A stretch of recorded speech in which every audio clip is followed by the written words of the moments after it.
A question asked courageously, answered honestly, and lived authentically can change your whole life.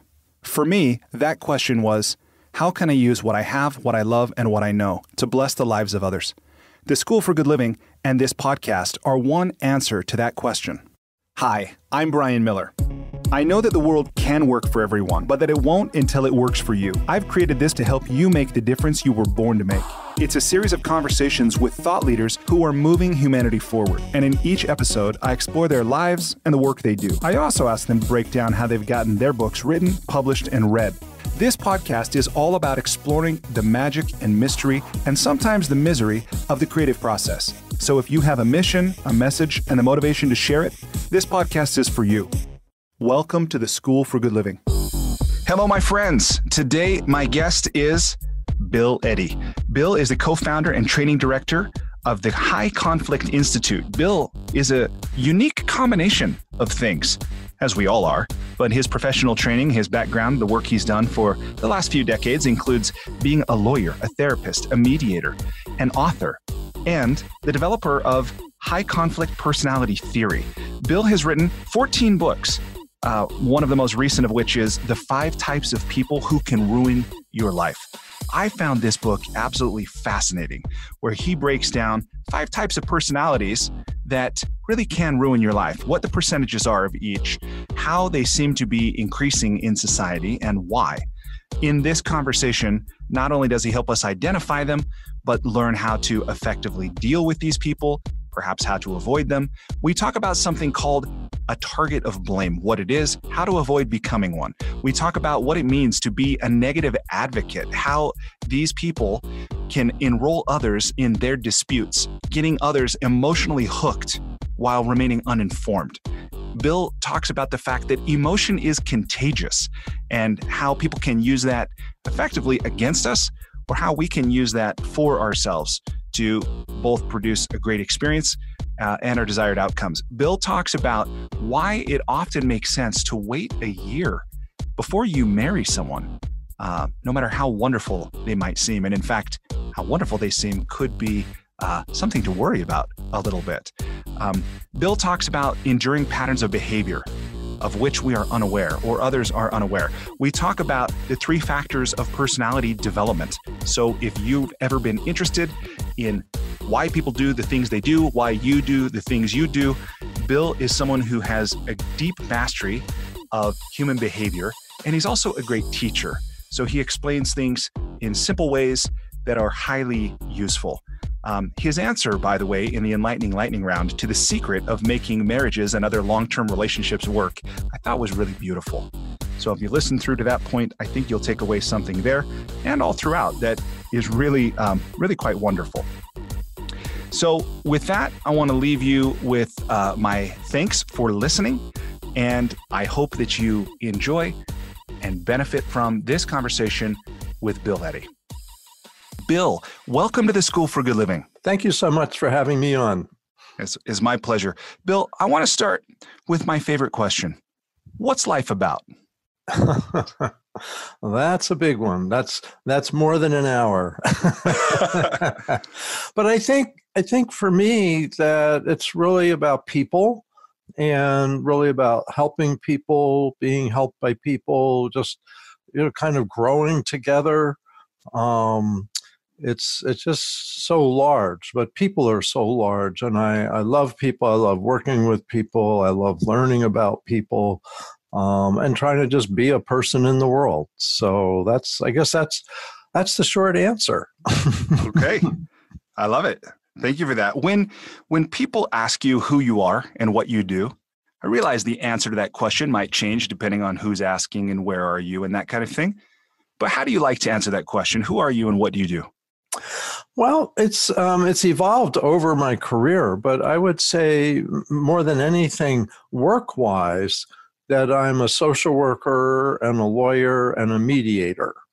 And putting that together, I really like to help people solve big conflicts so they can calm down and grow and move forward. So a lot of the people I work with and deal with are in distress, and in many ways, we can really help them.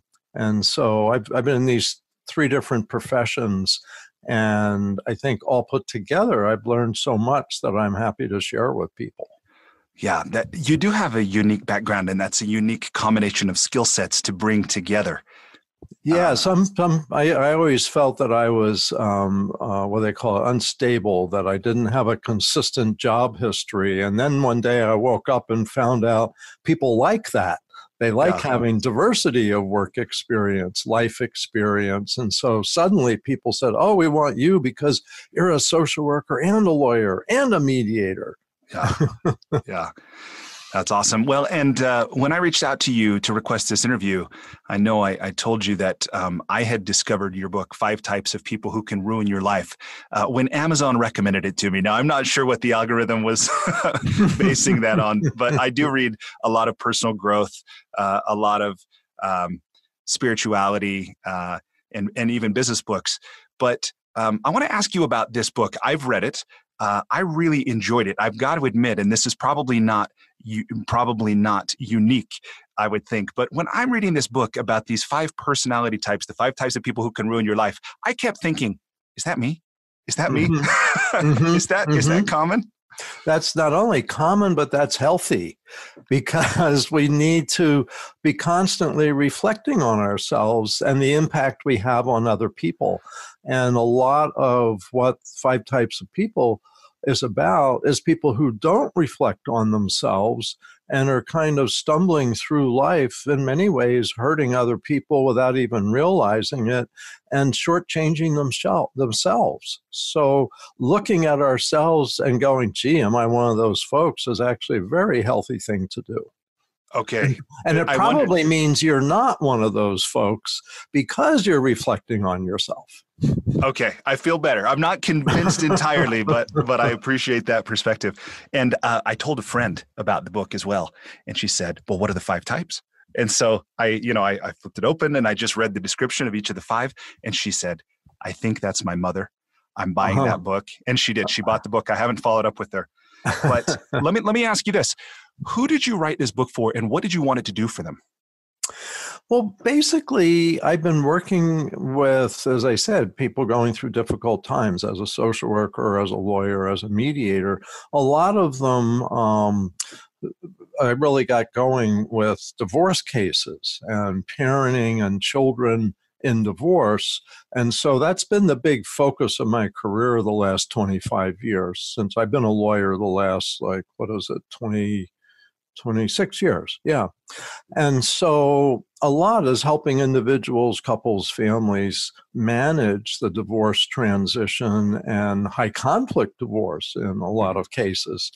But then I got into working with people in the workplace. They said, well, Bill, your tips, your methods, your knowledge could really help in the workplace, where there seems to be more what I call high conflict personalities.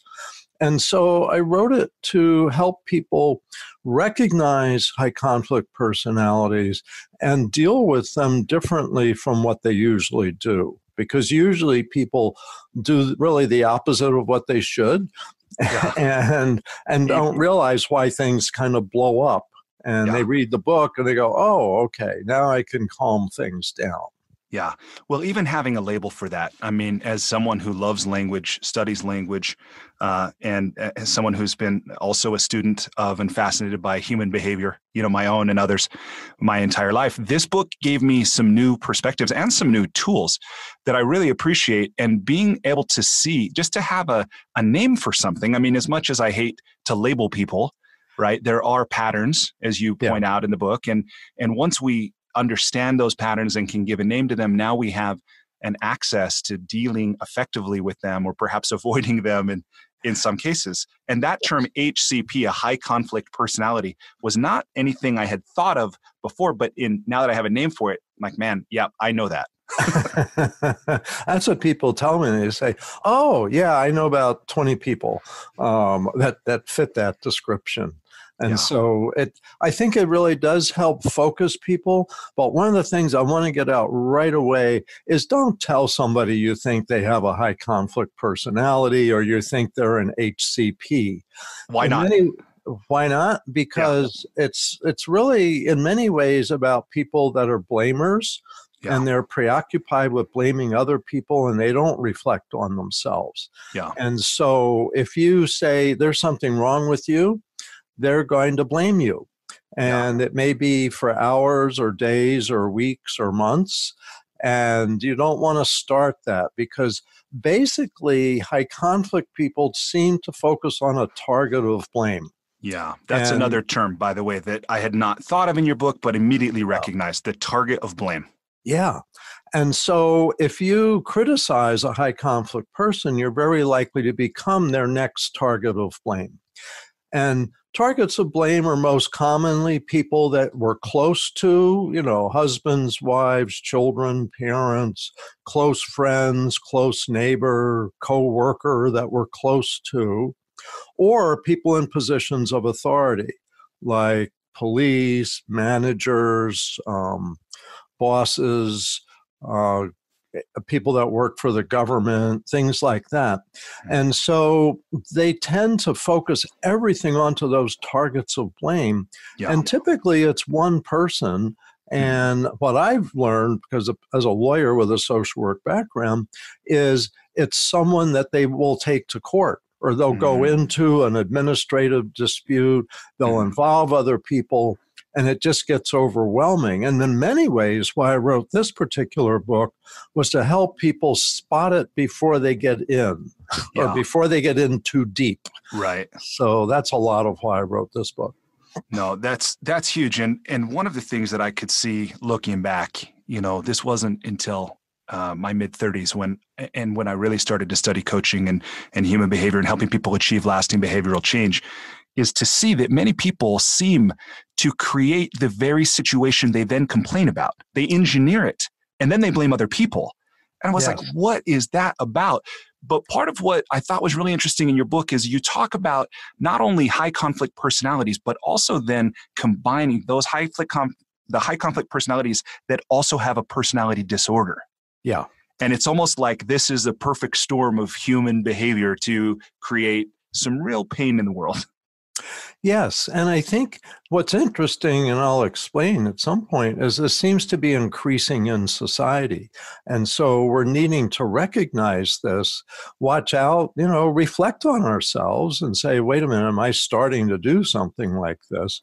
But also learn how to manage people like this, because they're going to be coming up more and more in our lives. And it's important, I think, to have empathy for people with high conflict personalities, because they really don't know what they're doing. They don't see their part in it, and they feel like victims. They actually think everybody else treats them unfairly, and they're just doing what they have to do, whereas everybody else sees there's not much going on, and they're creating their problems. Yes. So that's a lot of what's going on, is they don't see what's happening. Yeah. Well, and this whole thing too, and I suspect people listening are like, well, tell me what the 5 are already, right? And I do want to ask you about that. But this other thing that it really stood out to me, and I was like, a light went on when you point out that many people, so they enlist, I think you call it negative advocates. Yes, negative advocates. Right. So the thing that the light bulb that went on is when, these high conflict personalities enroll others in believing that you're the bad person or you're the wrong, you've somehow wronged them. And the thing is that many people will say, wow, if they're that upset, if they're that emotionally charged, then they must be right. And I was like, wow, that was the power of, emotion and conviction to convince and persuade, even when it's totally baseless. It's like, that's a real interesting nuance for me. Will you talk about that a little bit and what a negative advocate is? Yeah. So high conflict people are actually, their interpersonal behavior is dysfunctional. It doesn't go quite right. And so they get criticism. And so since they can't look at themselves, they're looking at that person and no, it's your fault. And since you don't just accept that, they try to get other people to come along and say, see, it's his fault. It's all Brian's fault. Come on, you must agree with me. And it's interesting you emphasize the emotional intensity, because what happens, it's really, emotions are contagious. Yes. And high conflict people are often highly emotional, maybe highly angry, highly afraid. And what they do is they draw other people in, and other people get sucked into the emotions of it. And now they're angry or they're afraid. And now they're pointing fingers at you too. And you go, wait a minute. But they're emotionally hooked, but uninformed. They don't really know what's going on, but they feel concerned, like they have to help you. And so what I want to do is alert people to this dynamic so that they're more, oh, that might be a high conflict person or an HCP, and this might be a negative advocate they've recruited. And I, in many ways, don't have to take it personally because it's not really about me. It's what's going on in their heads. Yeah. And so I want to detach from that, calm the situation rather than, getting ready to fight. And that's what most people do. They get ready to fight. I'm going to show you, buddy. Yeah. And buddy doesn't know what's going on. And Right. so you go, oh, okay, wait a minute, buddy. I think you're kind of off track here. Let me give you some suggestions rather than, let me hit you over the head. Yeah. Well, and part of what so first of all, that idea of this negative advocate and that emotional intensity hooking someone, I love your description. They're emotionally hooked, but uninformed. Yeah. It not only explained some things I've seen, in my own behavior and others, but it also helped me to avoid getting sucked into that role by someone else. Yes. Wow. Yes. That's great. And I'll tell you, families are really good at doing that, of trying to pull you in. And somebody says, your father, tell your father that, he's got to pay attention to me more. And it's like mom says to Johnny, who's like 5 years old, tell your father, he's got to take out the trash, or tell your father whatever. And it's like, wait, I'm just a kid, Yeah. And so we sometimes get early training in that. And we really need to be aware of that. And that's actually a dysfunctional family characteristic when you go through other people to get something done. People just need to be direct. And most people don't really rely on negative advocates to argue their case. Yeah. But high conflict people do it all the time because what they're doing doesn't work. Yeah. And so they treat pulling more people in. Yeah. Yeah, I see that. And when I hear someone speak on behalf of others, well, everybody feels that way. And it's like, hold on. Yeah, you can see this. So with this, one of the things that you do toward the end of the book is you break down each of these 5 personality types and the fact that each one of them has a worst fear. Yeah. Right? And I might be getting ahead of myself a little bit because I think it might be useful to give a thumbnail of what is each one, but also what's common to them or what's underneath each one. Okay. Well, first of all, let me combine together the high conflict personality and personality disorders, because high conflict personalities generally have 4 characteristics: preoccupied with blaming others, a lot of all or nothing thinking, and solutions are often extreme, unmanaged emotions, so they're more emotionally intense, or at certain times they are, and extreme behaviors. They'll do things that 90% of people would never do, even if they were stressed, tired, etc. So that's their conflict behavior. Personality disorders have been around, like 50 years. Mental health professionals have studied them. And personality disorders basically have 4 characteristics in common. They all have interpersonal difficulty, although different types of that. They all don't reflect on themselves. So they have an enduring pattern of behavior because they don't change. And that's third, they don't change. And the fourth is they see the cause of their problems as outside themselves. Mm-hmm. About half the people with personality disorders don't have targets of blame. They just say, I don't know why life is out to get me, or I just have bad luck, or whatever. But about half have targets of blame. So those are the high conflict personality disorders. But not all personality disorders are high conflicts. They don't all have targets of blame. Yep. With that said, the 5 types of people are high conflict and have traits of one of these 5 personality disorders. So one of the personality disorders, and people more aware of this these days, is narcissistic personality disorder.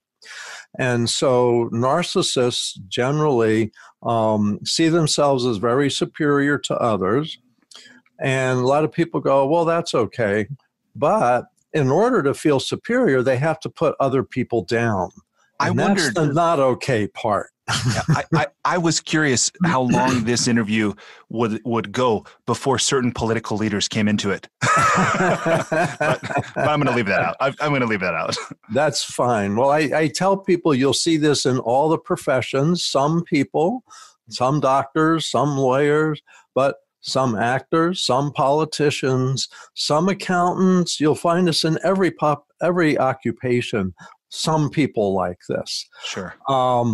But this drive to put people down in order to put themselves up doesn't work well. One thing I want to say is these folks don't really have real friends. And they don't have people that really they have comfortable relationships with. They tend to see all relationships as adversarial. They're always trying to prove something. So even though they might have a low self-awareness, are they aware of that they don't have friends per se? They're vaguely aware. They're aware of problems, but they're not aware of how they play a part in their problems. They go, I lost another friend. You just can't trust people. Yeah. And so they'll have another reason. They'll have another reason. It's always somebody else's fault. Yeah. Or they must have talked to Mary. And Mary told them, don't hang out with Bill. He's a terrible guy. So they know things are wrong, but they don't really connect the dots of their own behavior. And it's sad because they really can't seem to do that. It's a brick wall inside. It's a defense mechanism. Yeah. And you can tell because you say, look, we've got a problem here. What % do you think's your part? And in a lot of relationships, it's 40%, 50%. And they'll say 0.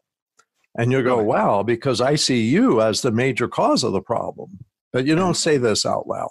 Right. But they'll really say, like when you're working with people mediating or whatever, and you'll ask that question and they'll say 0. Yeah. You say, what do you think your part in this is? Absolutely none. It's all his fault. Wow. And so that comes out often in the middle of just a regular discussion, and that should alert people. Pay attention now. Nexus IT helps companies of all sizes manage their information technology with hyper-responsive, white-glove IT support and services to handle the most basic tasks, like monitoring and maintenance, to the more complex projects like digital transformation. Visit their website at nexusitc.net. Although many of us, the people listening, are not necessarily professional mediators and we don't help people resolve conflict for a living, nevertheless, occasionally at least we find ourselves in this situation. Right. And I'm wondering, and I know this is not probably reducible to a single tip or trick, but when we find ourselves in that capacity, maybe caught between two people or another person and us, what do you find is like the most important thing to remember or something that's very highly useful? Well, what I find, and there's little phrases that I tell myself all the time, especially when I'm heading into a high conflict mediation or meeting, and that is, it's not about me. It's these intense emotions, the conflict is really not about me. And so high conflict people will often turn their finger to you and point at you and say, well, you're not helping either. I've had mediations, and most of my mediations are divorce mediations or about parenting and property. And so, every once in a while, I got 2 high conflict people and they turn to me and they say, Bill, you're not helping. And because that's what high conflict people do. And so I know that's probably going to happen at some point. They're not going to like something. And so I just say, okay, then, what do you suggest we do next? And I keep the focus on the future and the burden on them. In other words, don't take it on your shoulder. Don't believe that you're the cause of the problem or that you can cure the problem. This is their problem. They own it. And in many ways, it's to say, look, talk to each other. I'm an innocent bystander here. I don't want to be drawn into this. You're both my friends. I'm not going to take your side against my other friend. Or you're both my family. I'm not going to take your side against your side and my family. Now Yeah. that, when holidays come up, things like that, people get together. This is an important thing to remember. Don't get hooked in. You don't have to. Yeah, that's right. And I remember, this when you say it this way, I remember when I was younger and I would see a sporting event on TV, like a basketball game or a football game. And, 6, 8 years old, and it would, turn to my brother or whoever's in the room. Who do we want to win? So I'm attached. Like I've got to have a side. Right. And then I got a little older and I'm like, well, why can't I cheer for them both? Right. Why do I have to take a side? And so many situations, you really don't have to take sides, even when people want you to. You say, look, you're doing fine. You take care of it. Write them an email or go sit down and talk to them or call them up. But don't go through me. I'm a friend of both of you, and I wish you well. Yeah. And I'm not part of this. Yeah. And that reminds me too of something that I remember I learned from the author Marianne Williamson. When she talked about, and I suppose this is from the book, A Course in Miracles, right, where it's never about what it's about. Mm-hmm. So like this presenting issue, we can get so wound up, we can get so entrenched in our position. And, and I remember reading, this is the example that always comes to my mind when I think of this, about some story of a husband that killed his wife because she made his eggs wrong. Oh. And was like, whoa, that is so extreme. And then I think, setting aside whatever perhaps mental illness or history of abuse and neglect was maybe there, that there's also a whole interpersonal history. And it wasn't just because of the eggs that morning. Exactly. It's not about the eggs. Yeah, it's not about that. Okay. So, and we were flowing on what's in common and what's underneath these and what are the types. And then I interrupted, but if you'd be willing to go back there. Yeah. So if you just start with narcissistic personality in terms of what's underneath, and they're not conscious of it, but there's a drive to prove themselves as superior because in many ways they feel inferior or they feel powerless and helpless. And so they overcompensate by puffing themselves up. It's like a puff bird. I've seen pictures of this little tiny bird that puffs itself up to 8 inches across instead of 2 inches across. Oh, yeah. And that's what they're doing. And trying to help themselves. And they tend to truly believe they're superior. They've convinced themselves. But what's really difficult is to do that. They alienate the people around them. And rather than people thinking they're superior, people start thinking they're a real fool. Guy's, he's not special. He's just like everybody else, only maybe even less than everybody else because he can't see that he's being ridiculous. Yeah. So narcissists want to be seen as superior, end up often being seen as inferior and disrespected. Mm-hmm. And a quick tip is narcissists do a lot of insulting and disrespectful comments. The temptation is to do them right back. Right. And it's better not to. It's just don't engage with that and mostly just ignore it because it's not about you. It's what's going on in their own head.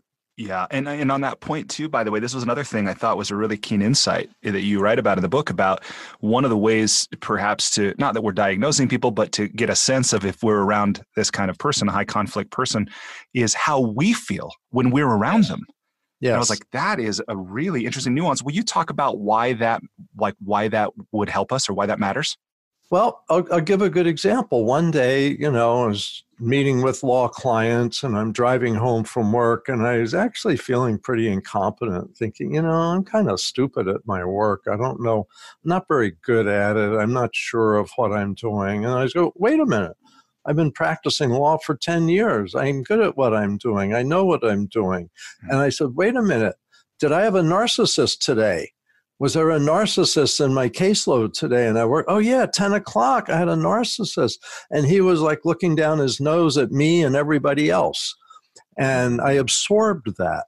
So our emotions, and really a lot of this is about unseen emotions.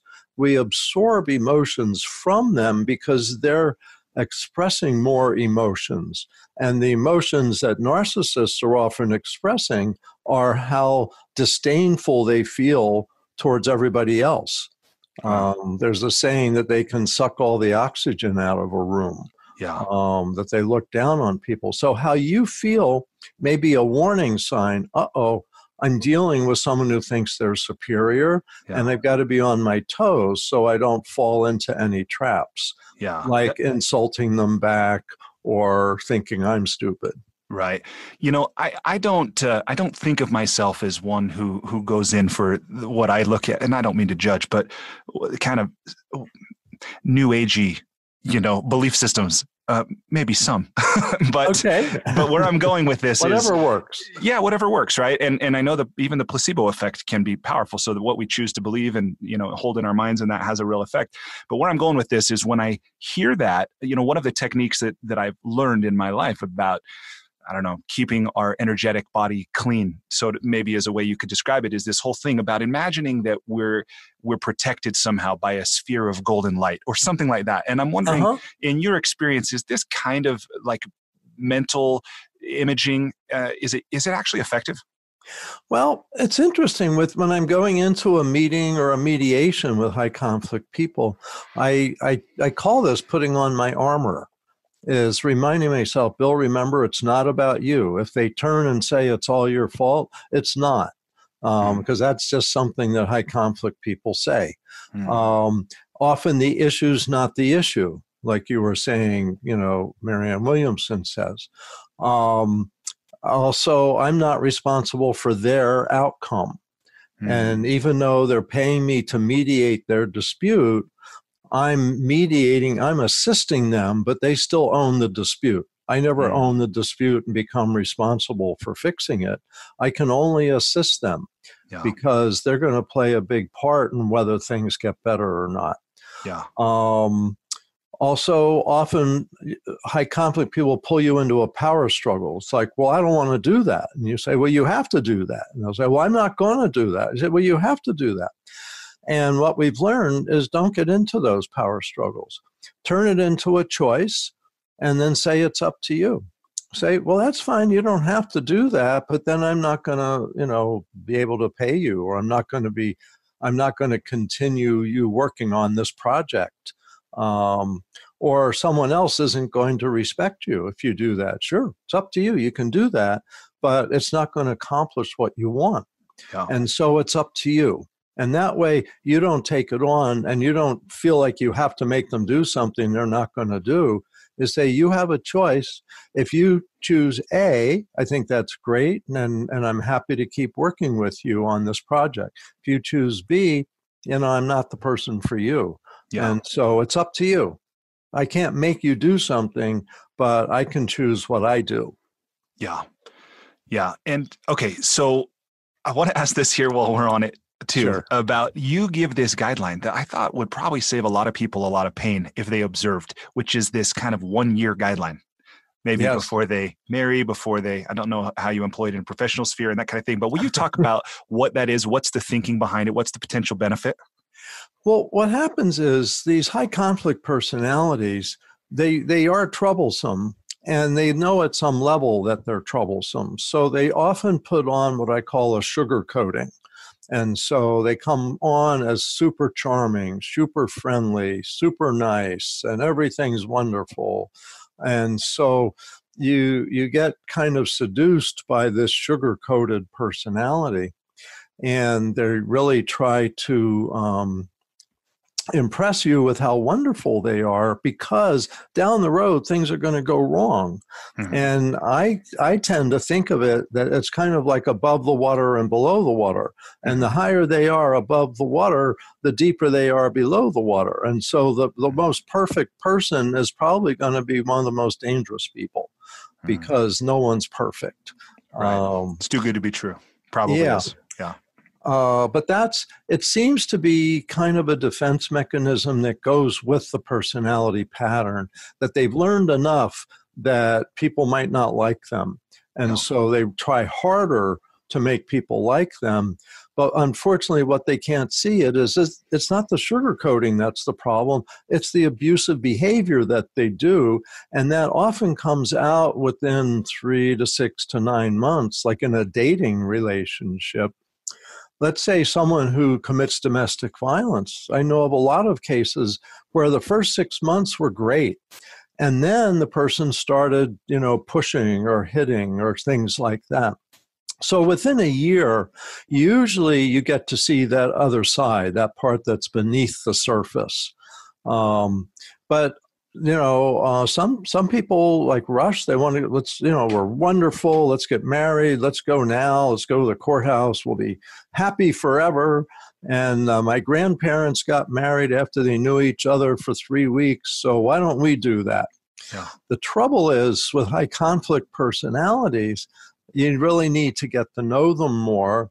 And there weren't as many high conflict personalities when your grandparents got married after 3 weeks.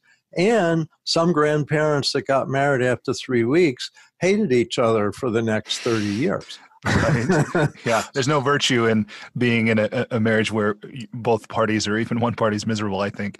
Right, So, right. yeah. And in the past, that happened a lot more than in the present. Yeah. But now we don't know who we're getting involved with. We don't have the community, the family that can say, wait a minute, I've known that guy since he was 12 and he's bad news. Yeah. So we don't have that. So that's why the wait a year if you're dating before you get married, have a child, buy a house together. Some people say, well, should you live together?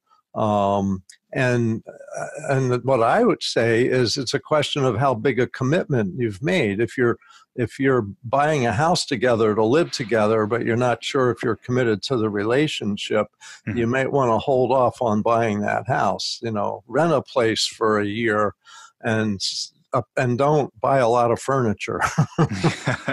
Yeah, or maybe a pet. Maybe. Pet, right. Yeah. So let me ask you this. Will you talk a little bit about what are the percentages that we're talking about here? And I've heard you say, and you write it in the book, that it's increasing. It seems to be increasing. Why? Yeah. Okay. Well, percentage-wise, and actually, if I talk about all five, I should briefly comment the others. But they say that narcissist is about 6% of the adult population of the U.S. Okay. Borderline high conflict personalities is one characterized by wide mood swings and sudden and intense anger just out of nowhere. And then the next day, everything's fine. And so they have a hard time regulating their emotions. They're on a scale of 0 to 100, they're either at 0 or 100. And that borderline personality has a fear of abandonment. And so they tend to cling to people, but people don't like that. And so they tend to push back and they cling harder. And then the person does say, okay, well, I'm out of here. And then they get into a rage. And that's where we see some domestic violence in families, is the person who's committing the violence is afraid to lose their partner. And you go, why are they hitting this person? Why don't they just leave? And they're trying to control that person so they're not abandoned. Yeah. And it's kind of distorted logic, which is under that one. That personality is also around 6% of the U.S. population. And I see that in a lot of high conflict divorce cases. And by the way, all of these folks, if you go far enough, they're in our own families and in our own neighborhoods. And it's not, they're part of us. And I'll get to why this is happening. What's that saying? We have seen the enemy and it is us. Is it us?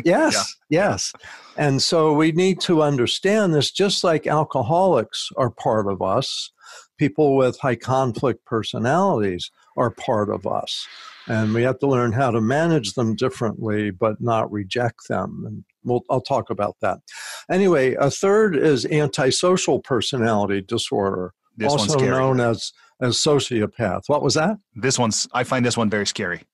Yes, and you should, because actually antisocial personality can be very dangerous. These include, a similar term as sociopath. They're about 4% of the U.S. population, about 1 out of 25 people. They're willing to break the rules to get what they want. They like to dominate people, and they are fear of being dominated. So they're constantly dominating others to feel like they have power and control over other people, because that's the only time they feel comfortable. It's when they're controlling other people. And that's not a good way to live.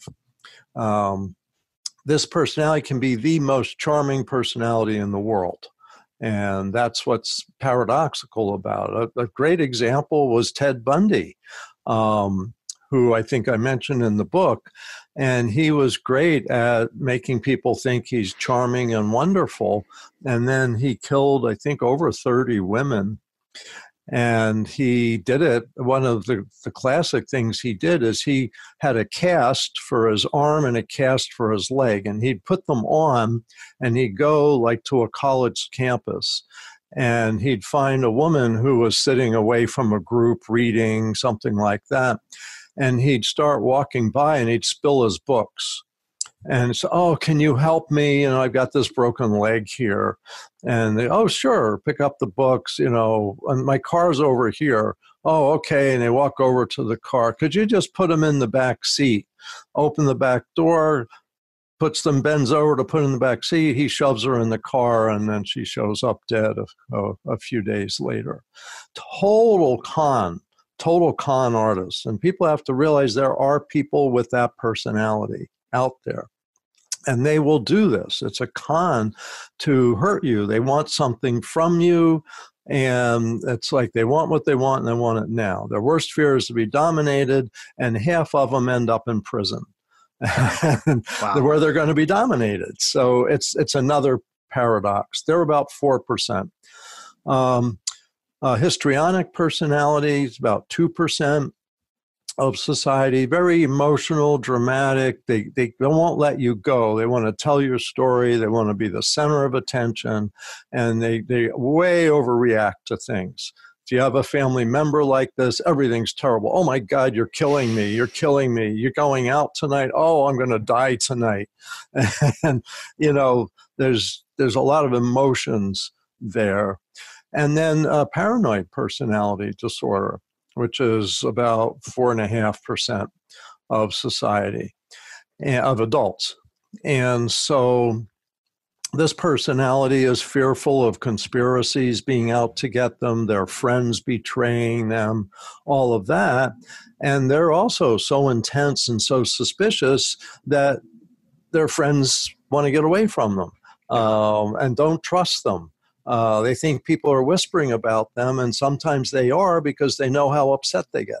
Yeah, that's exactly that thing about, we create the very situation that we complain about or we want to avoid, paradoxically, and then it can just amplify, that reality, or at least that perceived reality. Yeah, and it's sad because their problem is they have an enduring pattern of behavior that they cannot see. And that's really, and people go, let me hit you over the head with how awful you are. And that does not work. Yeah. So let me ask you this, because I'm perpetually, perennially fascinated by the paradoxes that we seem to live with unaware, right? Yeah. And we're unaware. And so one of them is this. I love this idea that if you ask people, is it true? People change. Most people say, oh, yeah, of course, people change. And then you say, well, can a leopard change its spots? Or do you agree with that? A leopard can change its spots. Most people are like, oh yeah, a leopard can change its spots. And these two ideas. So where I'm going with this whole thing is, can these people change? Or is this like an innate, inborn characteristic that kind of they live unknowingly their whole life? They're condemned to live, so to speak.